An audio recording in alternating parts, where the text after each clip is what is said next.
Oh, I started recording here already. It's blinking if that means recording. Yeah. Oh, man. Usually that's what that means, but sometimes it could be different.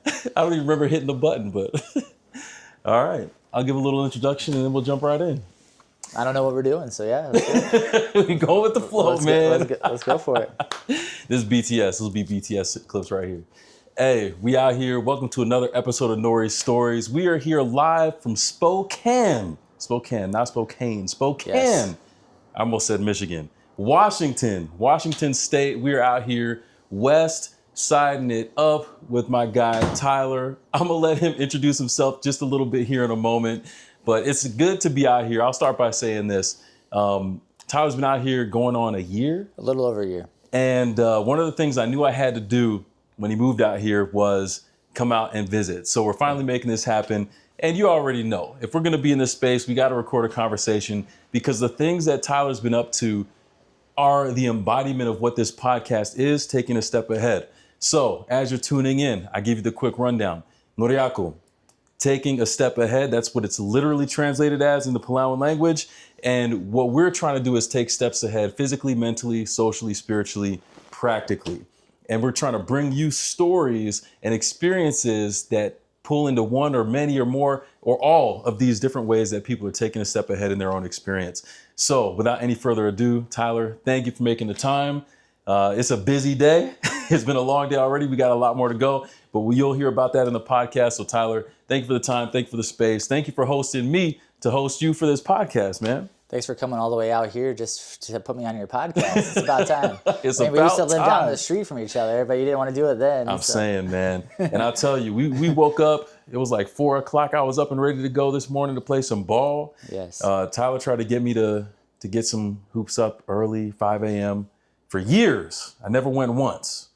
But it's kind of a cheat code because out here on the West Coast, it's 3 hours back. I'm still on East Coast time. So it's really 8 in the morning. We're chilling. I'll play basketball anytime, so that's just another thing. But hey, ball is life for him, man. But hey, Tyler, tell us a little bit about yourself and what would you like the people to know?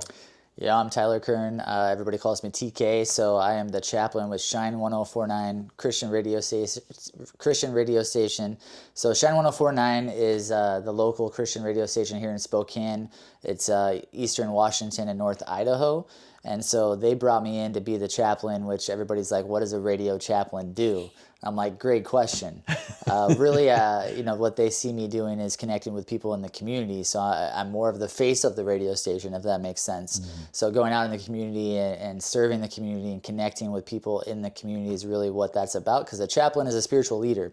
And so the way I see it is I'm a spiritual leader of this community. So I travel even to North Idaho as well as the greater Spokane area, connecting with people. I'll get into more of that. But that's a really fun part of my job, but that's like half of it. I'm also a next-gen church planter with the Upper Columbia Conference, and so that's the other side of what my job is. So partnering with the radio station and building relationships in the community through the radio station is also how I'm bridging the gap of starting up a faith community. I don't even like calling it a church, so on paper it's a church plant, but I call it a faith community, and connecting with people that maybe haven't had a good experience with church, so I call it turned and burned. And so people that have been turned off by church or burned by a church member, where church members have painted a negative picture of who God is, and it's just pushed them away. Or I've met a lot of people too that are like, I worship at home on my own time, but they forget that it's biblical. We're creating God's image. We're created for community. You need people, and when it comes down to it, when life gets hard, when life is tough, you need somebody you can call, to support you, to pray for you, to be there for you. Because, sometimes it's lonely out here, So that's true. The kind of people I'm looking to connect with, and I'll get more into it. But that's basically who I am and what I do out here. Also a father with 6 kids, so that keeps me busy as well. But amazing. I think that's why I'm a good fit for a next-gen church plant. And my walk is a little bit different because I grew up in the church, but I left the church. So I can relate to leaving and walking away, and it's kind of, a rare case. I do think a lot of people come back as they have kids of their own, but at the same time, not everybody is the same. So for me, coming back into the church, I see what went wrong and how I want to help prevent that from happening to other young people as well.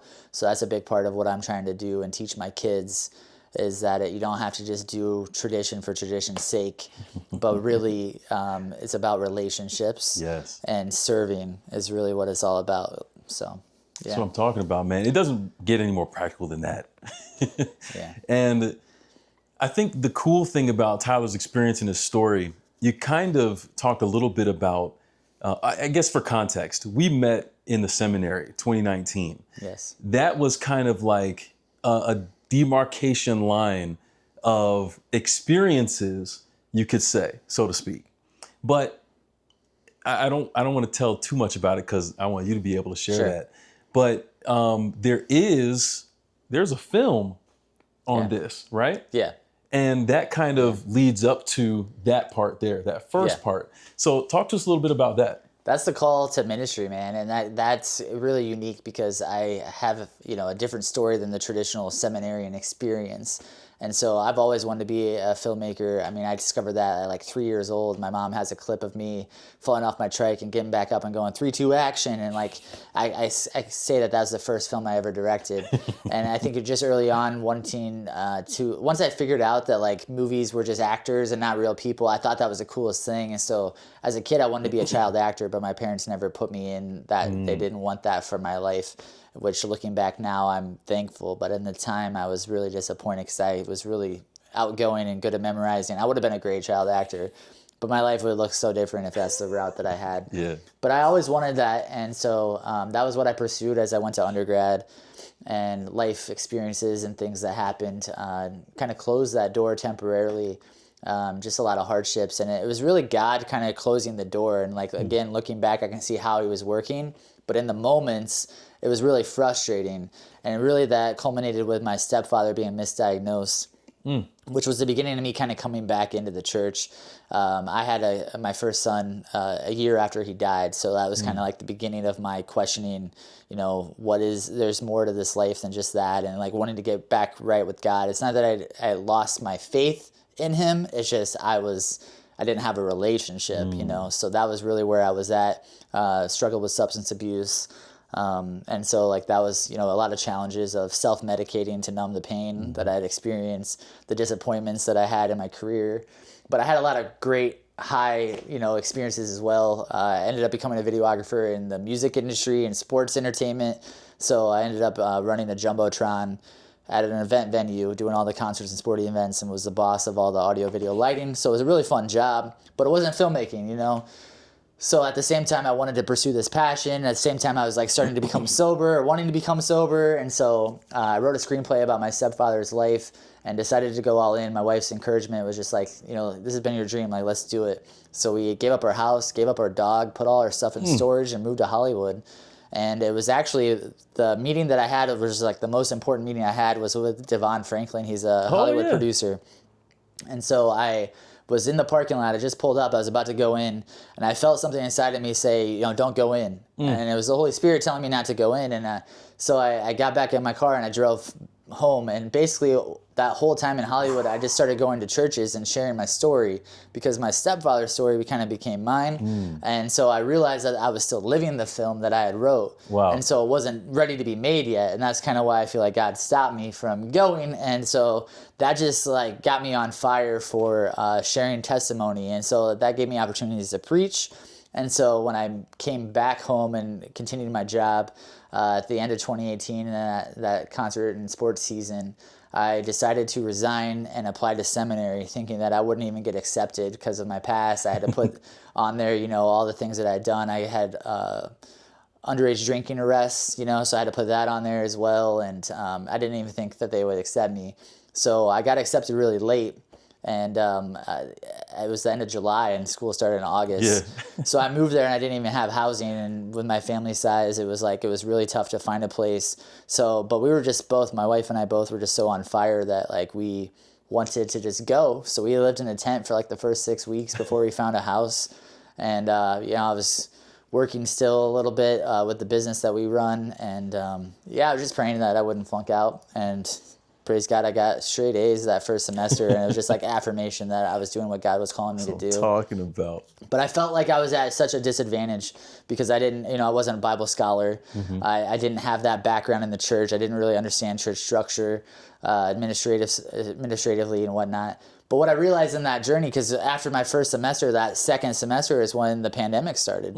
And so what I realized was God was calling me at this time for a specific purpose, because he was going to use my skills with audio video production to help navigate the pandemic as we went into, hybrid or online church services. So I kind of became a hot commodity to local churches wanting advice and help. And so I served at 2 different churches and ended up becoming the media pastor at a church in South Bend, where I helped them figure out how to do a Zoom service only for a while, and while they bought a new building.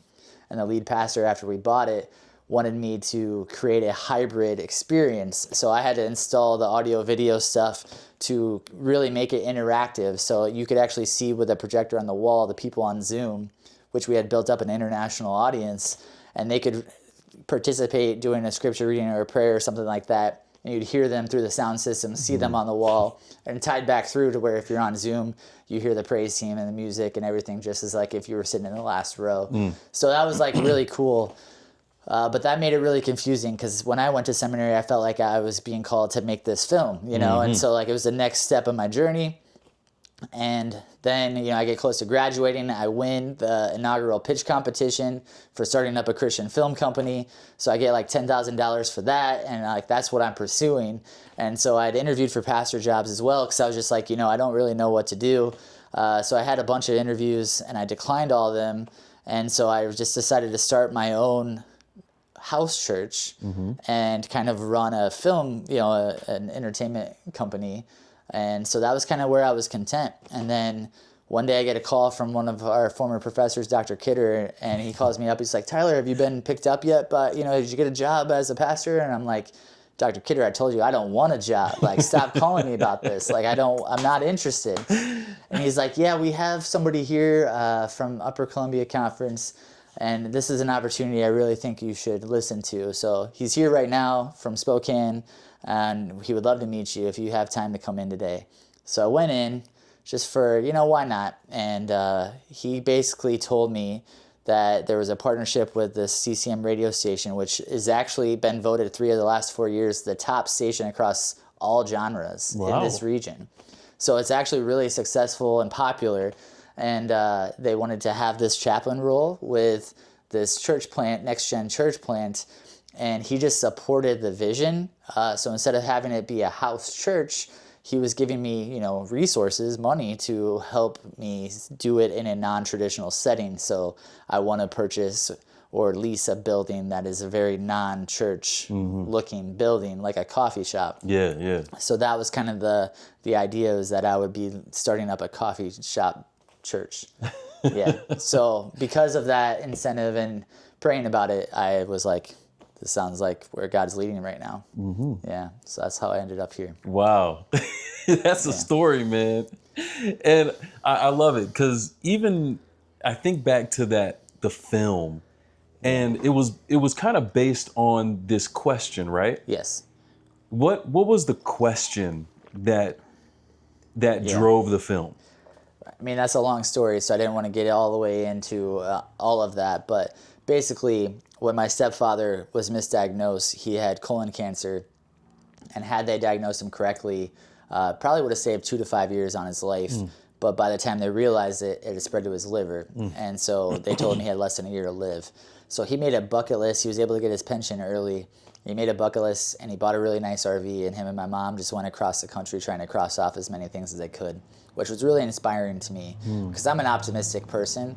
But the way that he handled that adversity was like, I was just like, how do you, handle that? Because I was mad for him, and he was just like, I'm just going to enjoy the rest of my time and make the most of it. So he eventually got too sick to travel anymore. He's put on hospice, and it was the last time I saw him in person. I was really frustrated, because at this point he was all frail and withered away, and he was like a strong guy, so it was hard to see him like that. And I was like, why you? Like, it's not fair. Why did this happen to you? And he looked me right in the eyes, and he said, why not me? I lived a good life. I have a great relationship with God. I would rather let somebody else have more time to find that. Wow. And I'm over here just like, how can you be so selfless saying that you'd rather give up your life for other people? Like you're content with your time running out at 57 years old. And you're over here saying that I'm good with that. When he never had kids of his own, and he was really looking forward to having grandkids. And my brother had his first son a year after he died, and I had my first son 2 years after. So had he been diagnosed correctly, he would have met 2 of his grandsons. And so that was frustrating to me, you know, and he's like, no, I'm good with that. And so to me, that was really what brought me back into questioning these things, and that was the statement. It was, why not me? So the film that I wrote is called Why Not Me, and it's about his life, but mostly how he handled that adversity at the end of his life. And so when I was in Hollywood, what I realized was why not me became my story as I was trying to discover my purpose in life. So the tagline that I use now, because you got to have a tagline when you pitch a film, is it's the story of an aspiring filmmaker's journey to discover his purpose in life. And what I've realized through my time in seminary, now that I feel like I'm closer to being ready to make this film again, is that your purpose is discovered in how God has blessed you with talents and how you use those talents to serve others. And that's really what it's about. I love it. I get chills hearing you think about that, man, because that question, this is Donnie and Andrew, shout you guys out for the life coaching experience. We talk about powerful questions, and why not me? To me, it's one of the most powerful questions you can ask. And it blows my mind that someone in an experience like that could reflect and ask that question or put that statement out there like that. And because it makes you question for yourself. Well, most people say, why me? Why does this happen to me? Poor me. And that's a selfish point of view. And that's what I couldn't understand, because in my situation, in that, you know, in that role, I was selfish. I was thinking about myself, you know, and so naturally that's our tendency as humans, our sinful nature. So to have that selfless mentality is rare, you know, and that comes from a deep relationship with Jesus. Yeah. That's facts on facts, man. And I think one of the reasons I really love it is because the idea of taking a step ahead and asking of the question, why not me, is a match made in heaven. Yeah. It's like if we can, through a relationship with God particularly, if we can embrace that kind of mentality, I think it puts us in the greatest position to take steps ahead, closer to Christ, and ultimately towards whatever that purpose that God has for us would be. Yeah. So I love that. I love that. And I can't wait to see that project get done one day. I'm looking forward to that. You and my mom, she keeps asking about it too. In the right timing though, you know, that's what I've realized, is that it's not my timing, it's his timing. And when it's right, it'll happen, you know, so I'm not letting it go for sure. But I do feel like I'm getting closer to being ready to make it happen. Let's go. But in the meantime, I've been called out here to serve in Spokane, and this was a 3-year contract that I have. So I have 3 years to kind of grow this. And so coming out here, as I moved out here, it was harder just to find housing, but 2, I moved across the country to a place I've never lived, and I didn't know a single person other than my boss, you know? And so it was like, where do you start, you know? And you're coming into a radio station that already has successful personalities, and I'm a chaplain where I don't have a regular 4-hour shift where they get to listen to me every day for 4 hours. I record a 60-second encouraging messages that play throughout the day. So we are a commercial-free radio station, which is rare, because like the ones that are nationally owned, like by K-Love, they'll play like a 4-minute commercial break every hour. You know, we don't do that. I'm kind of the commercials. Is like in between songs, you'll hear my devotional, you know, 60-second devotional. And so that's my radio side. So I actually only go to the studio 1 day a week, and I record those spots, and then they play 5 times a day.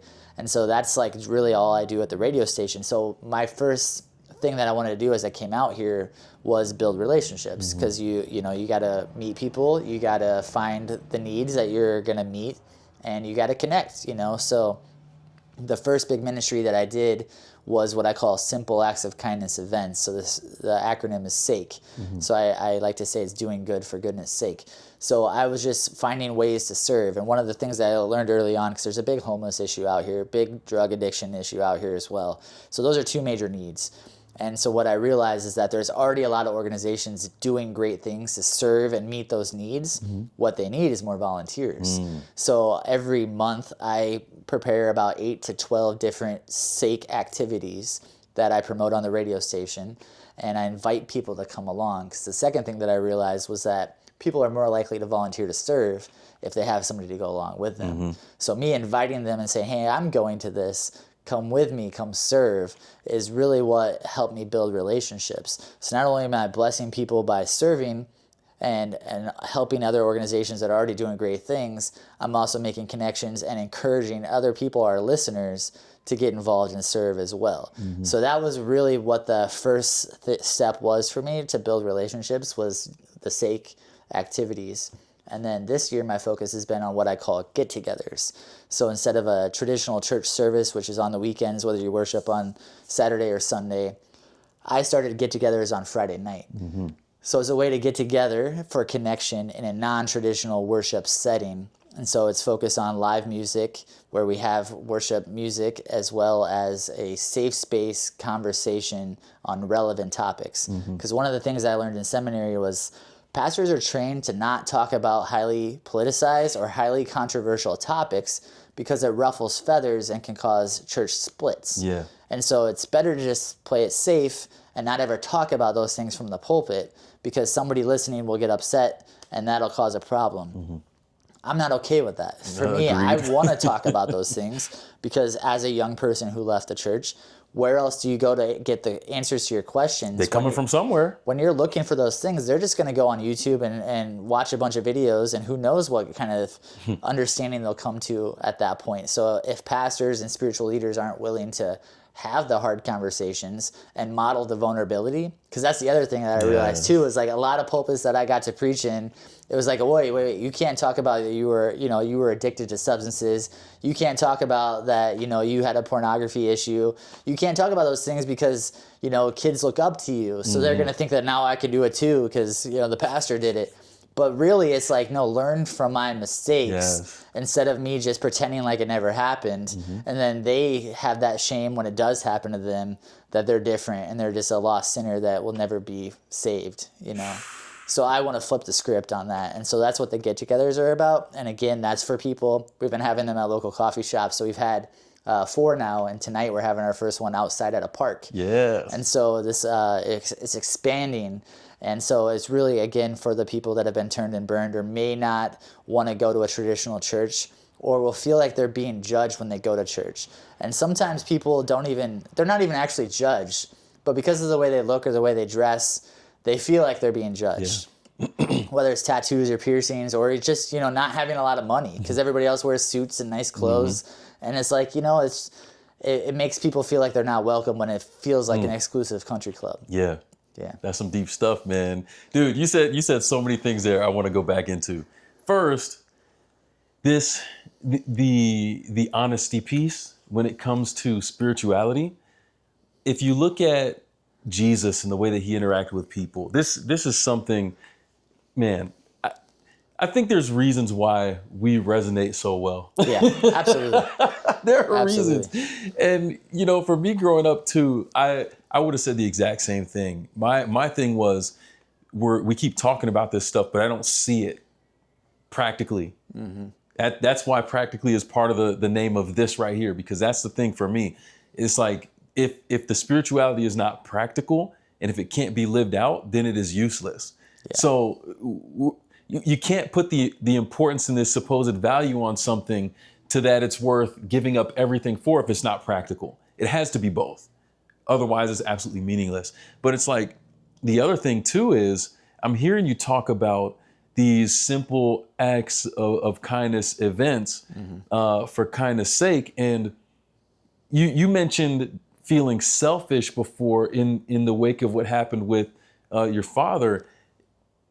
How do you go from the selfishness to wanting to do kindness for kindness sake? Yeah. Where does that transformation happen? It was when Jesus transformed my heart, because that was a journey, and I didn't explain the years that it took from that conversation into where I became baptized in 2018. But in that journey to Hollywood and during that time when I started to go to churches, the Holy Spirit was working on me the whole time from that conversation of why not me all the way till that point. And when I fully accepted and embraced the Holy Spirit's presence in my life was when my heart was changed. That's when I was freed from my addiction. That's when I realized that it isn't about me. Because up until that point, my entire goal, and I've always been a career-driven, purpose-driven person, ambitious. Like that's definitely a word to describe me. I'm an idea guy. I like to make things happen. I'm a planner. I execute. And so that's always been part of my DNA, but it's always been about to make me famous. And that's what my goal was. I wanted to be the next Steven Spielberg as a kid, you know? And so that was always the goal. And what I realized when in that heart transformation was that it's not about making me famous, it's about making Jesus famous. And that's where it changed. Because then it's like, it's not about me going out there and getting publicity for myself. And I think that's where we make a lot of mistakes in church settings or ministry settings when we serve. Because we serve, but then we hand out a pamphlet or a tract or an information or an invite to our church service the next day. And it comes off as ingenuine, you know? So it's like, you're only being kind to me because you want something from me in return. And so what I've learned from that is like, I just want to be kind because it's the right thing to do. Yes. I want to be kind because God is kind to us. And I want to reflect his character so that through me, you see him. Yes. You're not seeing me, you're seeing him. Yes. And that's the goal. And that's how you can have a larger impact and change lives. That's what I'm talking about, man. Yeah. That's You're just an instrument. You're just a vessel, you know, and God uses you as an instrument to reach other people, to draw them closer to him. Yeah. Dude, I think it's funny because we have these verses talking about, well, if the people don't give praise, the rocks will cry out. And we look at that from one standpoint of, oh, well, you need to do this. Otherwise, it's like, it's a weird perception to have it. The thing that I get from that is we are not special. Like God is choosing us to do these things. He gives us passions and talents and gifts to be able to do good things for him better. But he doesn't need us. Right. He could use rocks to do what he wants to do. It's a privilege that we get to participate in his work and in his mission and use the things that he's inspired us to enjoy doing to lift him up and to make us. It's crazy.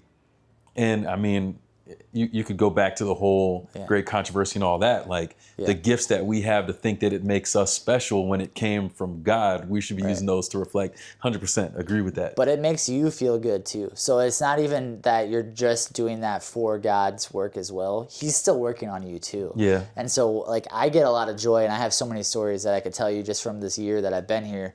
But like I get so much joy and satisfaction from making other people feel better, you know, and helping them. And so I started doing prayer walks downtown. And so just offering to hand out a bottle of water when it's really hot in the summer is a conversation starter with the unsheltered. And I don't even like calling them homeless, but the unsheltered. And so I hand them a bottle of water, and then I ask if I can pray for them. And they're like, yeah, sure. Then I say, well, what's your name and how can I pray for you? And then they'll open up like deep level stuff, man. Like they're at a desperate situation where like they'll share very vulnerable personal details. Just like this past month, last month, I was doing this and I met a woman who was from Illinois, which is where I grew up. She was from Joliet and I grew up in Peoria. So that right there was just a connection to build that relationship as I shared that detail. And she tells me that she moved out here because she had family that were going to help support her as she's trying to get sober and, you know, change her life. So she wanted a clean, fresh start. Moved out here to be with family, and then the family kicked her out.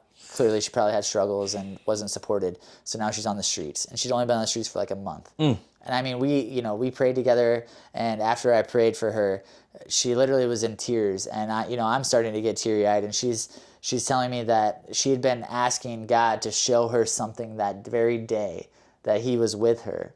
And like she's like, you were an answer to my prayer earlier today. Wow. And so like that right there just like hits you in a different way, you know. So I asked her if I could hug her, and I hug her right there in the street, you know. And it's just that relationship that was made. You see them as a person, as a human being, as, you know, a child of God, and you encourage them. And I may never see her again, you know. But like those are those kinds of one-time interactions that you don't know what will happen as a result. Yeah. Dude, man, this is what it's all about, man. how did your experience in the seminary kind of help shape and push you to the next step of your growth? I mean, I think, the spiritual walk continued while I was there, but also I enjoyed the practical classes more than the scholarly classes. And unfortunately, they have more scholarly classes than practical classes. But like the practical classes of evangelism being, relationships and not just prophecy seminars and all that type of stuff, I really enjoyed those types of things. And the practical stuff of actually serving and finding ways to make people feel like they belong before they believe is like what we're supposed to be doing, because we like to focus on making people believe, but then they belong to the club, and it's like people want to belong to something and feel a connection before they're gonna, say, okay, I believe this, because they need to study it and they need to have a safe place to learn it. And if you don't let them feel like they belong until they learn it, they're never gonna. Yeah, they're never it becomes gonna a gateway. Yeah. So those are like the biggest takeaways that I'm now using from my seminary experience into this. But it's also just been the connections too, like and the whole experience of like the people like you, that just like have helped my journey along the way as well. Because the relationships I made in seminary also really helps me. And then you can encourage each other because it's lonely out here, like nobody can really understand what you're going through except for other people that are going through it too. And even though we're all spread out in different places, it's nice because you still have those connections and you can pick up right where you left off. So those are like the two biggest things that have been helpful to me. I like that. Yeah. When you look at those aspects of your seminary experience, and if you want to put it this way, who you were leading up to that experience, Yeah. how do those two things connect to impact how you see people in the street, like you mentioned with the lady? Yeah. I mean, I think God uses your personal experiences to minister to other people. So for me, I experienced being the one and not the 99. I didn't grow up as a 99. So like I was the one. So for me, I feel like God is calling me to reach the ones. So for me, that's why I kind of declined the pastor jobs in traditional churches of shepherding 99s. I feel like God's calling me to shepherd a group of ones. So it takes a lot more work. It takes a lot more effort. And you have to get out there, and get out of your comfort zone to serve, to connect with the ones, because the ones aren't easy to find. Yeah. You have to build relationships. You have to connect. You have to help them out of the mess they're in, to use the sheep metaphor. They get stuck. That's why they're lost. You got to go find them and help them out of the mess and bring them back, heal them if they're wounded, carry them if they're wounded, and give them a space to heal. Yes. And so for me, being broken and trying to self-medicate and find things that numb the pain, that has allowed me to realize that the only way I found healing was through Jesus Christ transforming my life. And so like I know the true source of healing. So that allows me to extend that hand to others that are hurting to help them. So that's really what it's all about to me is, I keep saying that hurt people, and most often they hurt themselves, but healed people heal people. And that's what allows you to heal somebody, is that you've been healed, now I can help. And again, it makes you feel better. I like that. Yeah. Dude, man, so many cool experiences.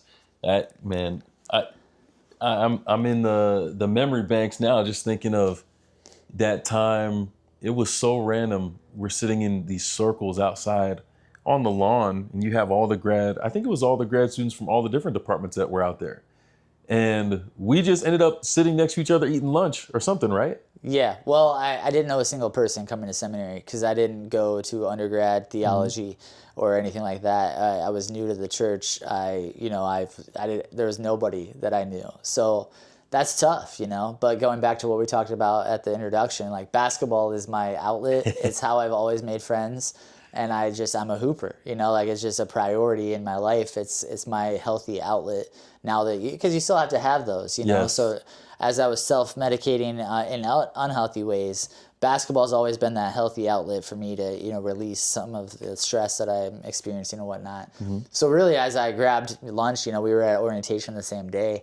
I was just kind of looking for somebody that looks like they play basketball. So I sat next to you just because I thought you were probably a hooper. So I was like, I think that's the first thing I said to you. I was like, hey, do you know where to play basketball around here? Because I was just looking for somewhere to play basketball. That's really what it was. And I just figured you probably know. So that's why I started talking to you. That's hilarious, man. And look where we are now, man. Oh, it's not 2026 yet. 6 years later. Yeah, you finally played with me at Finally. at 5:30 in the morning. At 5:30 in the morning. I was up at 4 this morning. Yeah. I'm proud of myself. One time for the one time. It was fun. One time for the one time. It was fun. Dude, something was birthed in your experience at Andrews through these relationships, these connections. And if I remember correctly, it was kind of the evolution of what you started and you talked about during COVID. Talk to us about that. Yeah, you're talking about this? Oh. Or what do you mean specifically? I had so many things that, it's... That too. Yeah, I don't know where you're going with that, but it was a culmination of growth though as well, because I feel like my struggle coming into seminary was I felt unqualified. And then what I realized in that journey was like what you think disqualifies you is actually what qualifies you for ministry. And so like that was really the biggest part of my journey. And so like, I had grown this 10-year tribute beard and I had the opportunity to preach in front of the entire seminary student body. And so I asked like the professor in charge of seminary worship if I could shave my beard at the end of my sermon and my hair, because I stopped cutting my hair for like 4 years. So I had long hair and a long beard. And so at the end of my message, I shaved it all off. And that was just a physical representation of the transformation that I had gone through. And really I was saving that because I wanted to do that at the end of my like movie that I was working on. But I didn't really know what the right thing was. So anyways, I felt like this was the right time and the right thing. And it really was like, just letting go of all that grief that I've been holding on to. And my mom told me afterwards, she was just like, every time I looked at you, I was reminded. So it was just a constant trigger for her. And so she was like, I feel like I can finally fully heal from the loss now that I let it go, because I was still grieving and holding it that whole time for 10 years. Wow. And so, yeah, it was just a big thing. And so that, again, was just kind of a physical representation of the transformation that I had gone through. Heal people, healing people, man. And that's really what I kind of shared at the end, is that I was ready to go out there and make Jesus famous at that point, because that was the kind of the appeal I made at the end. Yeah, I remember that. Yeah. Oh, man. Where does Home of Shalom come into the picture? Yeah. So, well, Home of Shalom. And what is that? Yeah. Home of Shalom is the faith community that I started in Michigan and now I've brought to Spokane. So we call it Home of Shalom, and really the home, we have the earth as the O in the logo, and it really describes the fact that we have a temporary home here and we're looking forward to going to our permanent home.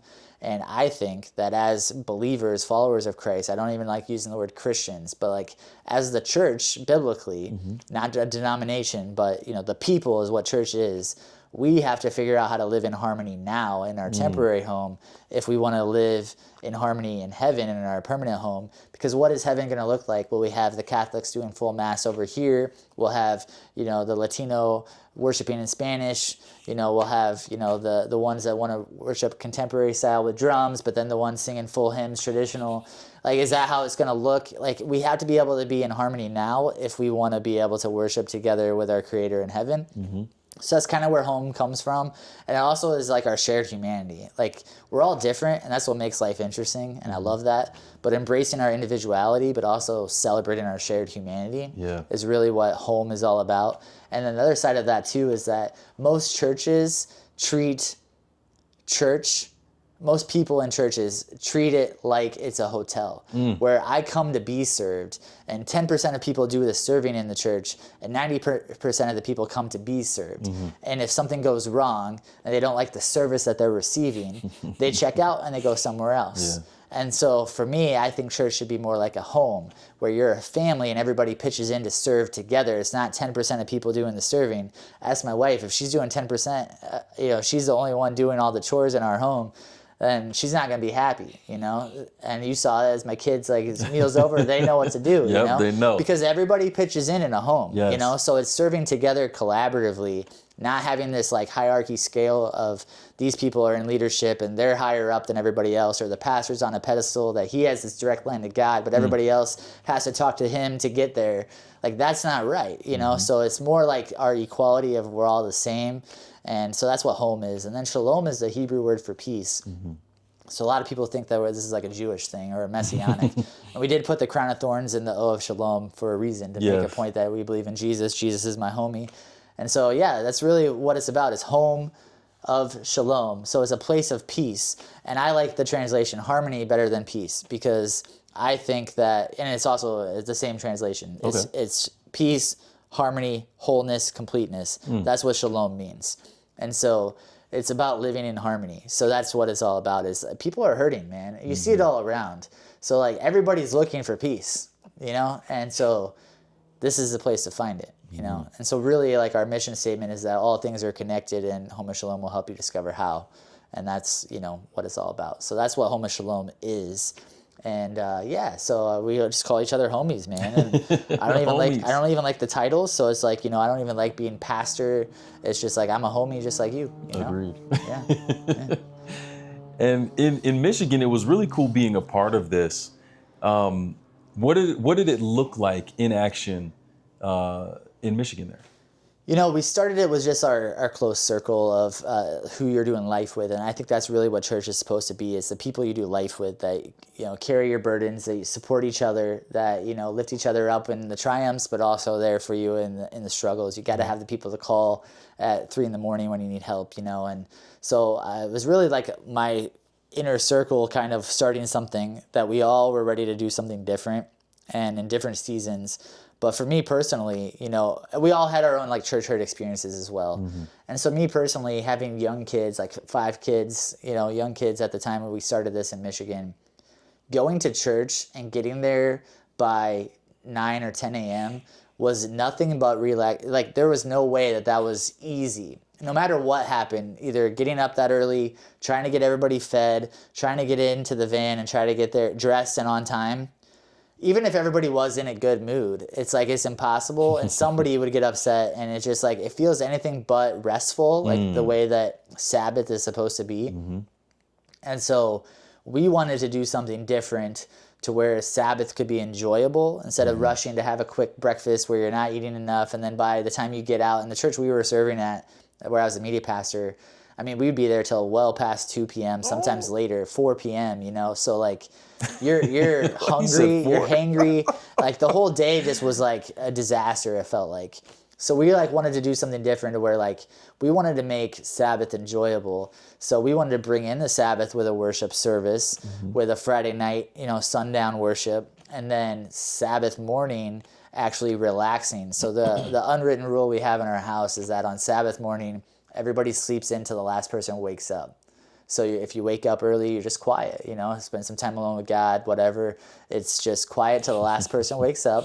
And then we make a huge brunch. And then we go out and we have a steak. We have a Simple Act of Kindness event. So we have family time together, enjoyable, eating well together, and celebrating Sabbath, the day of rest, feeling that rest. And then going out and serving our community in the afternoon is really kind of the model of what Sake and what Home of Shalom looks like. So it's Friday night worship service, Sabbath afternoon, Simple Act of Kindness event. And so that's kind of what I wanted, the model that I developed. And then the other core families that started off with that, we had a family who they couldn't have kids of their own. So, you know, they went through a lot of trauma there, and they actually had a church member tell them, the reason you're not having kids is that you're not praying hard enough. And that's just bad theology and so damaging. And that's what hurts people and pushes people away. So that was kind of their church experience. But then they adopted a son who kind of, you know, has ADHD and just a lot of trauma from his birth and whatnot. So he just has a hard time sitting still in church. And so they kind of had been ostracized from every church they tried to go to. So they were just willing to do anything different. And it happened to be that their son was my son's best friend. So it was just a natural fit. And another family wanted to emphasize like stewardship of the earth.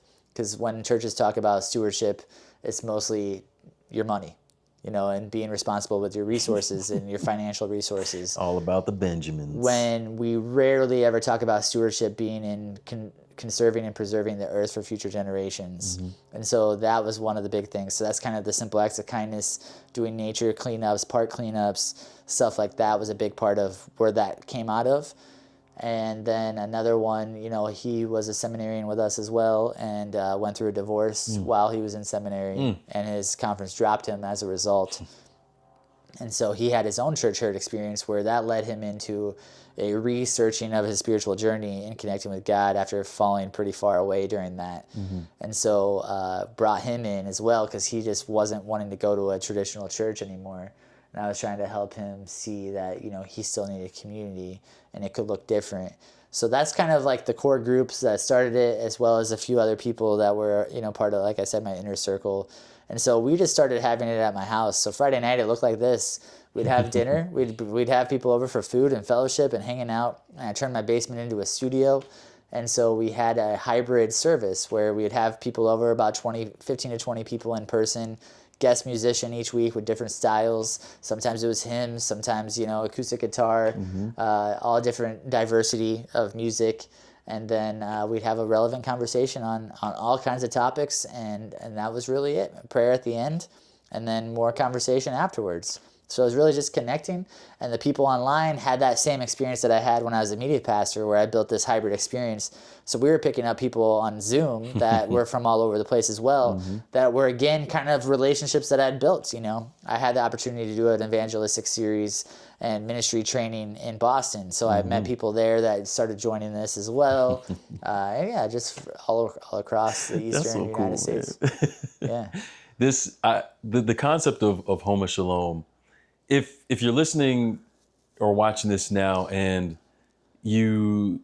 I hope you're thinking of your church experience or your community religious experience as you listen to this, because I want to challenge you in kind of the boundaries of your thinking there, especially in comparison to what we see in the scriptures with how Jesus engaged with both the synagogue and being there, but also how he dealt with his disciples and other peoples on the Sabbath day, as is a footnote to many of the stories and crazy things that people thought should never happen. Yeah. And it's like Jesus, I really believe, gives us this flexibility when it comes to understanding, because when it comes to reaching certain people and the things that we would like for church to be, oftentimes it's more of an advertisement than what the reality is. Yeah. And when it comes to people who are feeling the hurt and how did you phrase it? The turn and the burn. Yeah. When it comes to those people in particular, it can be, we could tell you stories upon stories of people's experiences and you'd be like, how? But sometimes in some religious frameworks, that's just what it is. And it can be exclusionary, unfortunately. There has to be room for those people too, though. If Jesus is someone who's for everyone and ultimately the person that connects everyone, then everyone means everyone. not just the people who look like me and who talk like me and who sing like me and all this kind of stuff. It's for the people who have those different experiences as well. And man, when you start talking about harmony with all of this, again, I challenge you to think about your spaces and what is it? Are you showing up to consume something? Are you looking to be of service in that space? How can you? Why shouldn't it be you to rock the boat a little bit in that space? To say, how can you make this something or contribute more to an experience that's reflective of that inclusion that Jesus represented so well, and the peace and the wholeness that we all so clearly need, whether it's expressed and obvious in some people's cases or hidden and deep down and behind the scenes in other cases. So I want to challenge y'all with that as you hear what Homa Shalom is about. And I think a big part of our mission and what I see in declining churches and declining church attendance is really I see a lot of people coming just to check the box, where they come to say, hey, I went to church, check, no, I'm good, go back to life. And there's not really a full connection with God, that's happening in that. If you survey people that go to church regularly, they probably majority don't have a regular devotional life.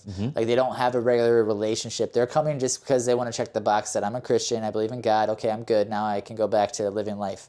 And I'm so busy that I don't have time to make time for devotional or whatever. And I think a lot of times too, our churches are not, again, safe spaces to talk about our struggles. And going back to my church trauma, my church hurt, my parents got divorced. And so me growing up, I saw my parents as pretenders. Like they would go to church and act like their marriage was great. They'd sit together, you know, it looked like everything was happy and great. And then as soon as we go home, it's fighting, it's back to, you know, it's not good. And had they been able to be like, hey, we're struggling in our marriage, and feel like that was a safe space for them to talk about that, they could have got support and the help that they probably needed in that journey. But instead it ended in divorce. And I saw that happen, and it was just like, I have no desire to pretend in a room full of pretenders. And so for me, that was a big thing that, you know, molded me in my own church hurt experience. But I think if you want to see church growth, it really comes back to healing people. Again, it's that's the message that I continue to say, and it's really my mantra in ministry out here is hurt people, healed people, healed people. And this is it, especially if you're a traditional Adventist. Ellen White wrote this. Jesus spent more time healing than he did preaching and teaching. Yep. Yet all of our churches focus on preaching and teaching and not on healing. Dude. And so if more people focus on healing, including the 99s in your church setting who are hurting too and pretending like they're okay, and then also reaching the ones who are really hurting out there, lost and broken, if you focus on healing, you'll experience church growth. That it's such a crazy concept, because you have this dynamic, especially within Adventism, where it's supposed to be go ye therefore, right? And there's this huge mission emphasis. But if people who are hurting, but you're in a place where it's not okay to hurt, how could you ever reasonably think about accomplishing that mission? Yeah. Because if I'm in a place of hurt and that's what I'm expressing, what am I really saying about God? The way that I relate to God, if I can't be honest with him, well, shoot, like, what are we even talking about here? Yeah. It removes all of the practicality of the religion for what it represents, but it also makes the stated goals of the religion completely and utterly unattainable. So again, it's like, for me, if I see that, I get to high school, I have no interest in being here anymore. Yeah. You in your experience, you're seeing that what's going on. It's like, right. I don't want to pretend with this anymore. And I think that people also cherry pick verses, because you can see in the Bible David writing and lamenting and you know, crying out to God, being frustrated. Like, I think even if you focus on preaching and teaching, and you grow up in the church and you learn everything about the Bible, and you can quote scripture, and you can, you know, you have everything memorized, at some point in your life, whether you experience it or not yet, at some point something's going to happen traumatic in your life. Yep. And you're going to experience a trauma, and that's when your world gets flipped upside down. So all the preaching and teaching that you've experienced isn't going to matter when you're in the trauma. It only goes so far. You're going to be looking for healing, and you need to find that, and that's where you need the support system. And yes, there are some of those verses, but I feel like in some church settings, when life gets hard, it goes back to, well, we always have joy, you know, we always have hope, and Yes. like, you know, that's what makes people feel even worse. Like those comments, like, you should have just prayed harder, you know, like, no, the traumatic thing that you're going through isn't because you're not praying hard enough. It's just the result of the sinful world that we live in. Thank you. So that's really what it is. And so, like, let's just talk about it the way that it really is. And it's not about your faith or lack of commitment. That's salvation by works. Yep. And it's like, that's not it. You know, it's damaging. It's damaging. Oh my goodness. It really is, because especially on that point, if the fact that you could say, if you pray harder, this won't happen. You can't stop bad things from happening, but that goes hand in hand with people who are pretending. Right. Because they'll pray more, and then they'll say that the prayer is resulting in this life of perfection. But again, it's completely and utterly unattainable. Yes. And then once people see through the mist and realize, oh shoot, that's what's really going on. Now, how many people have gotten turned off to this? It's crazy, but we keep setting ourselves up for that. Maybe as general Christians, maybe in Adventism, you know. Well, and it's not everybody. Don't get me wrong. Yeah, I'll talk to some people though, where like a traumatic thing happens in their life, And then they get mad at the church because nobody was there to support them. So like they felt like nobody checked in on them. They didn't come to church for a few weeks and nobody called. Nobody was like, hey, what's going on? Because like that's what they're looking for, and that's what church is supposed to be, is a community of believers together. And so when something goes wrong in your life and then you feel like nobody cares, that's like, why go to church? Right. That's what makes people leave. Because they're like, there's no value for me to go, because I was supposed to be a community to support me, and they're not supporting me. So that's what leads to a lot of people leaving. Yeah. Oof. There's so much there, man. I want to touch on this piece too. I love what you're talking about, this balance and kind of disproportionate emphasis on the teaching and the preaching versus the healing aspect. Yeah. I read a book for one of my classes on missions, and basically they did a survey to see what people consider to be evangelism or to count as mission. And evangelism was at 96% on the scale. People thought that's what mission was. So any social interaction, any projects that you're doing in your communities, any actual engagement with people was not considered. That was at like 1%, 2%. There were maybe 6 or 7 options on the list. Yeah. Evangelism at 96%, and that last 3-4% spread out amongst like the crumbs. Absolutely mind-blowing. Where was I going with this? Yes. So in the biblical sense, in this balance, it is deceptive, because we'll have chapters that will start with Jesus walked into this town, and it'll be in one verse. Jesus walked into this town, and at the end of the day, he left, and there was not anyone left sick in the town when he left. That happens in one verse, and we pass over it just like that. And we don't think, well, wait a second. It said that he came into the town and he left. It didn't tell you how long he was there. It didn't tell you how long it took, how much time he spent with each person to make sure that everybody in the town was healed by the time he left. We don't know. We don't know. But because it's one verse, it ends up being like the absolute minimal, right? Yeah. But then, and the Sermon on the Mount, great sermon for sure. Check out the Beatitudes, blessed are the peacemakers, right? Yes. Like all that stuff is great, but you have that takes up more verses, when the reality is that whole sermon probably took a fraction of the time that Jesus spent in the actual town, in that one verse, in that whole narrative covered in the verse. So we have to be aware of these things too, to realize we have these messages for a reason, but that verse that tells us about Jesus being in the town is just as important, because it gives us context and framework for everything else that's being said. Yeah. It's the lived experience sandwiched into one verse of the sermon that's being shared there. And that's why I like the gospel according to John, because the way he ends it, is that if everything that Jesus did was written down, there wouldn't be enough books in the world to fit everything that he did. He's telling you in advance. That's why they pack it into one verse. It's like literally, that he did so much more that's not even recorded. So yeah, but back to the healing side of that and evangelism, like you said, I'm thankful, and a big reason I took this job was because of the conference culture shift. So they had just gotten a new conference president, and he started an initiative called Serve One More. And so there's funding coming in, and that's something that people can donate to regularly, that is allowing every local church and school to do a service project for evangelism. And not just a big service project for like a whole community, but like they're actually wanting you to find a person to serve in a way that you can impact their life. So I've heard stories from other churches in this conference where they found a family who was living in an old beat up motorhome, and it was like, bad conditions, 3 kids. And so they went in and they completely just remodeled it and hooked them up with this amazing home. Or a lady whose roof was about to cave in, and they came out and they just completely did a brand new roof for her. And it's like, so the funding's coming from the conference for these projects. Nice. And every church has the opportunity to apply for those funds with no cap every year. And schools too. So it's like encouraging the service side of what evangelism should be. That. It's not back to the preaching and teaching type of evangelism, but just serving without expectation. And that's what genuine service looks like. Yeah. That passage, I forget where, theology, education, seminary, shame on me.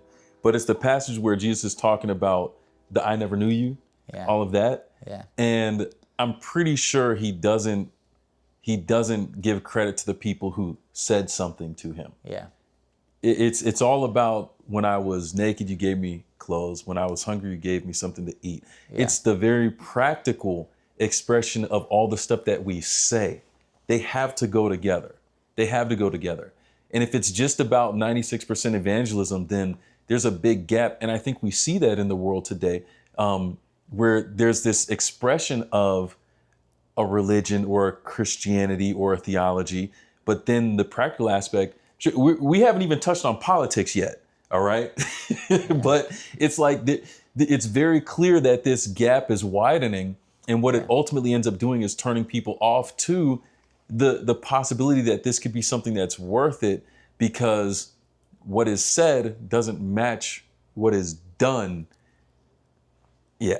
There's a lot there. I don't know if I want to go down that rabbit hole. Yeah, I will say this though, when you read the New Testament and Jesus' life, it's the Pharisees and the scribes that crucified him, Yep. So if you understand the context, back then there wasn't a printing press. Everybody didn't have their own Bible in their home or multiple copies of the Bible. You went to the synagogue to listen to the scriptures. Mm-hmm. It's the people that actually had the scriptures memorized and the ones who were reading it that didn't recognize Jesus as the Messiah of the Old Testament and ultimately killed him. Yeah. So again, that crazy. kind of speaks volumes to the fact that I'm not saying that preaching and teaching doesn't matter. It does.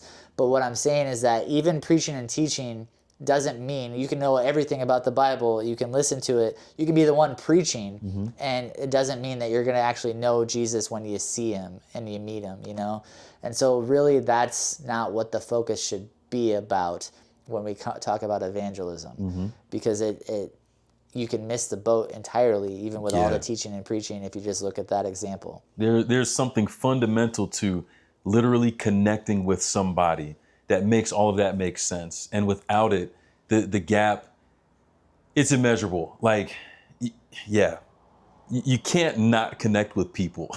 I would explain it this way, though, because I feel like especially the Adventist church, growing up in it as well, they're really good at giving you the head knowledge. And so it's all about learning the scriptures. And I most of the Bible verses I have memorized is because I learned them at that young age, and they've stuck. So they're really good at giving you that head knowledge and the teaching and the preaching. But it's like, how do you translate that head knowledge to the heart? Yeah. Because that's where it changes. And that's why a lot of young people get confused by salvation by works, and they feel like, well, I'm not good enough, or they start questioning, am I saved? Like, do I have to earn my salvation? And it's not like, oh, I have to go do works, or I have to serve in that way in the traditional evangelism mindset where I got to go be a Bible worker and knock on doors and try to convince people to buy books. Like, that's what they feel like they have to do to earn their salvation, because they haven't gotten that heart knowledge of connecting what they've read and what they've learned into how do I apply this now to my life and living selflessly to come full circle. Yes. Yeah. I like that. I like that. That's what it is, man. That's really what it comes down to. And I think that piece right there, if you share a little bit about your journey from Michigan to here and this place in particular, how that connects with this concept. I mean, this is an interesting place to live. We're in Eastern Washington, and Washington State is known as a very liberal state. So, like, there's a lot of support for the LGBTQ community here. There's a lot of support for the liberal arts. There's a lot of that. Like I said, homelessness and drug abuse are two major issues that are highly politicized, where the liberal side wants to have more resources to support those homeless, and then the right side is like, what are we wasting our money for on this, And so there's a really big just battle between both sides, because we are so close to the Idaho border, which is more of right-wing Republican stance. So it's being in Spokane, you kind of have a good mix of both. And so trying to minister to that kind of group is challenging, but also very interesting.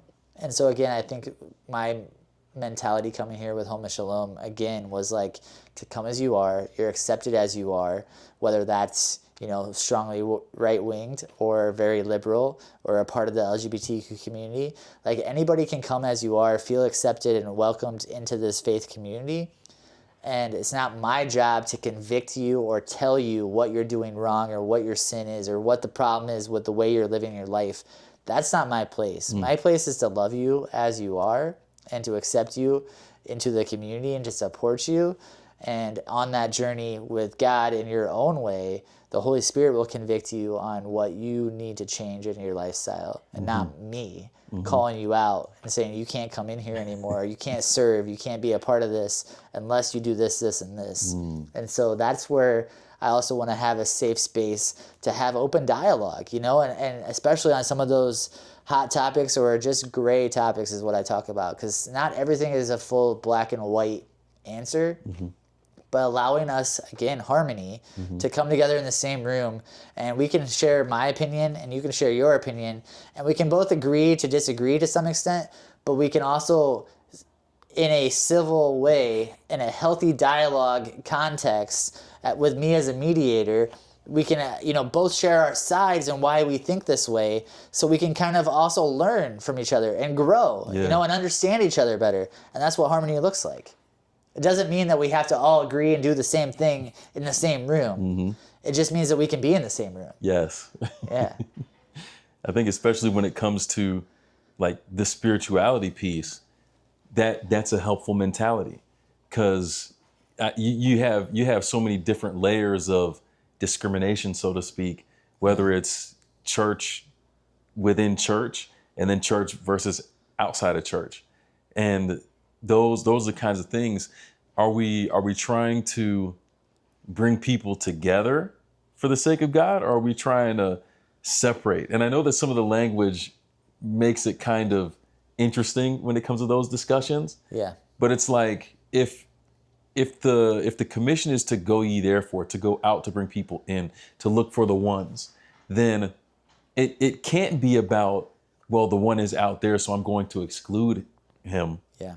It has to be more of, how am I viewing that one that's out there already excluded, to give them an opportunity or to share something or to be someone who can reflect Jesus to them so that they want to come in and get to know Jesus. And you never know what people are going through and what their experience is until you get to know them. So judging them by, you don't judge a book by its cover. Exactly, because you don't know what they're going through or been through until you get to know them. And so a story I could tell you from our last get together, we had it at a coffee shop, because this was our first one at a park. So our last one at the coffee shop, we had a woman come there, and her name's Carlene, and she shared that, I went up and introduced myself. She shared that she heard about it on the radio. So I promote these on the radio. So she heard about it on the radio, that's why she showed up. The next day, at the end of the get-together, I was announcing what our Simple Acts of Kindness was. The next day, we were doing a prayer walk downtown. So we met up, we went downtown, she came. She came to it, we walked downtown, we interacted, prayed with the homeless, had a great time. We kind of had like an after party afterwards. We called it an afterglow. So we went to a local gym and had a devotional and shared some of that experience as I talked about it. And then I opened it up to anybody else want to share, your experience from today. And she raised her hand and she came up and she said that just 2 years ago she was homeless. And so she knew exactly what it felt like being there down the streets. And now here she is ministering to those people. And that's kind of why I tell that story, is like, I had no idea what her background was until she said that night. She never told me that when I first met her. That whole day we were walking down there, she didn't say it till afterwards, and I would have never known. And so like coming full circle, knowing, that she was previously homeless and now she's out there ministering to them. Like, that's the difference. When the transformation happens, it's like you don't even recognize who they used to be. And that's what's so amazing about Jesus, man. Wow. The power of healing is like, literally, I was one way and now I'm completely different. And the thing that happened in between was him. And I love The Chosen. So I love it. I like to see that. Yeah. Oh, man. So Homa Shalom has taken on, it's like evolved a little bit to here, but the core of it is still there. And I love that. Yeah, it looks a little bit different than the East Coast side, and we still have the East Coast side going as well, but it looks a little bit different out here. And even life looks different, society's different. And so I'm more prioritizing personal in-person interactions instead of the hybrid experience. Not that it's not still important because everybody's online, but I think it's really important to get together in person, eye to eye, face to face as well. But really this model that I've developed and that I've planted here in Spokane, I think is easily replicable and can be multiplied to anywhere. And I know that this conference is supportive of that. So if anybody would like to start a Home of Shalom in anywhere, even the United States or beyond, I think that this is a very easy model to develop because it is more of a small group type model, and it doesn't have to, be in a traditional building. You don't really have to have anything. You just have to have people to gather together who want to do something different and have a practical faith. Yeah, and the willingness to relate. Right. Yeah. So, and that's what's cool is we do have an online community on our Discord server. And so, that's a way that we can all be connected as one community, and we have kind of this safe space conversations so people can comment and ask questions and share more. So beyond those get-togethers, when we kind of introduce one of those topics or talk about them in person, we can start those conversations and continue those conversations in a safe space where, you don't have to be worried about somebody seeing what you said and then, unfriending you or whatever, which happens a lot on social media. So, yeah. Okay. Now, speaking of these get-togethers, today is a really cool day. We've hinted at it here and there, but today is Friday the 13th, by the way. It is. So that plays into it as well. But why don't you tell us a little bit about what's going on today and the cool things that connect to the day? It's been a God thing from the beginning of this, just from connections to music. I reached out to somebody I met here, had coffee with, who's well connected in the area, and I was like, do you know anybody that's a good musician that would like to play something like this? And she recommended one band who I reached out to on social media, who then gave me like a list of local musicians that are like openers for local touring artists that kind of do like PNW tours. And so I've got like amazingly talented musicians that I've like broke into without knowing any of them, who are willing to play, and what I'm doing is offering them an opportunity to have their song play on the radio. So it's like incentive for them, promotion, and like a big deal because they don't have CCM contracts yet, but this is like, I was on the radio is a big deal for them. Yeah. So our music's phenomenal, and that was all God. And then I've been looking for a place to do these outside for the summer. And, I've been renting out coffee shops because I don't have my own building yet. I'm still searching for one.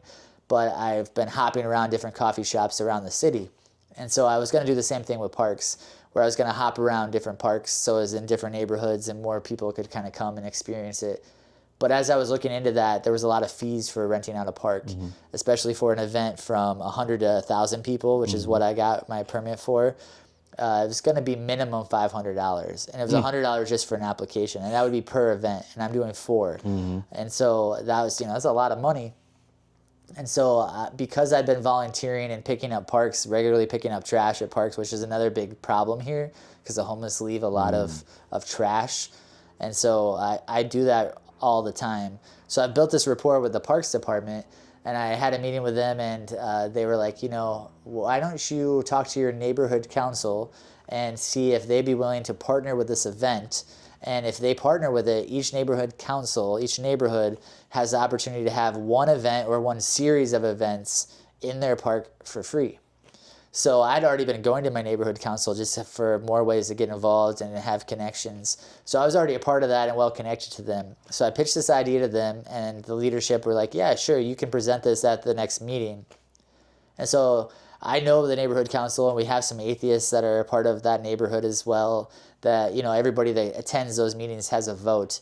And so I was a little worried of how that conversation was going to go because I was clearly saying that this was a worship event. And so it turns out that on that meeting that night when I was able to present this and the vote happened, the atheist people weren't there. And so it passed unanimously.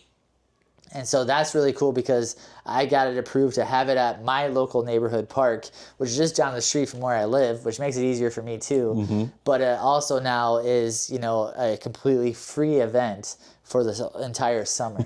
And now this is going to be like an annual thing that I'll be able to do.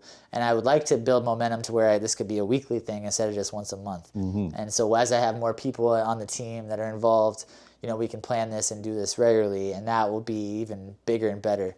But what's really cool about this park in particular was there's this old building, an old stone building. You got to see it earlier today. It's really cool, like just the way that it was built, you know, because things aren't made like that anymore. Nah.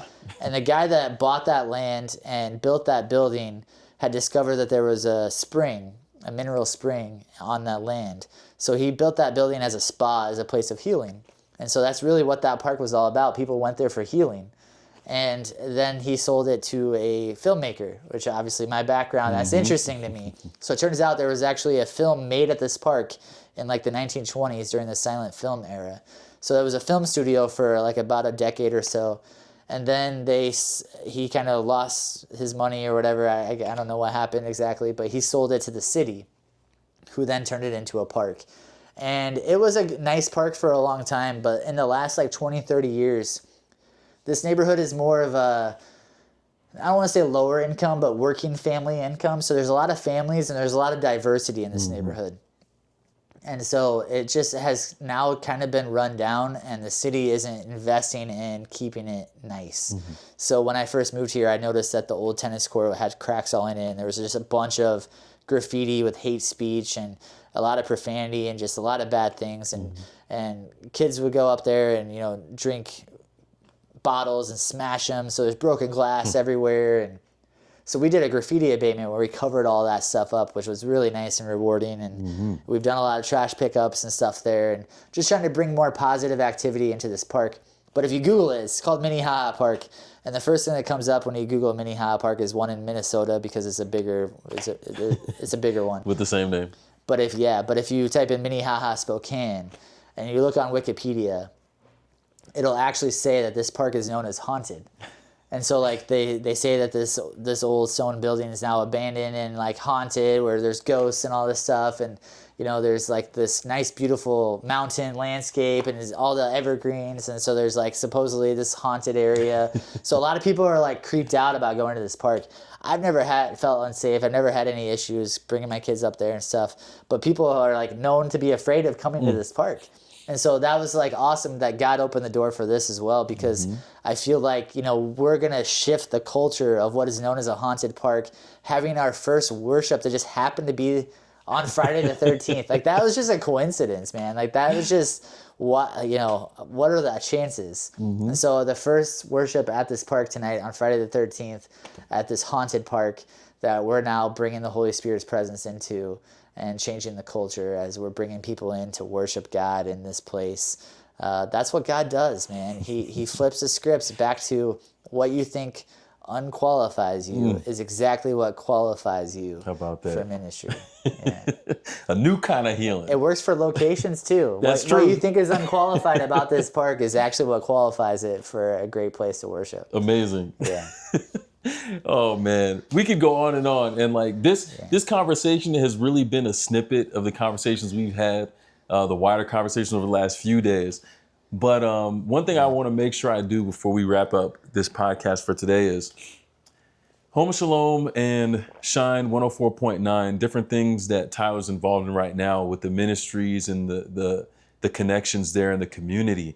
Tell us how people can find these ministries and how they connect with them. Absolutely. And so Shine 104.9 is a local regional radio station, but it's also global. So you can listen to it online on our website, shine1049.org, or we have a Shine 1049 app. So like my parents live in Pensacola, and they listen to it every day, connecting it to their Bluetooth of their vehicle. So like, you know, you can listen to it anywhere you want. So that's really cool. So Shine 104.9, you can listen to it anywhere, wherever you live, with the Shine 104.9 app. And I post my Simple Acts of Kindness events on the website as well as the get together information. So if you go to the website, click on events, like if you're local to the Spokane area. What's their website?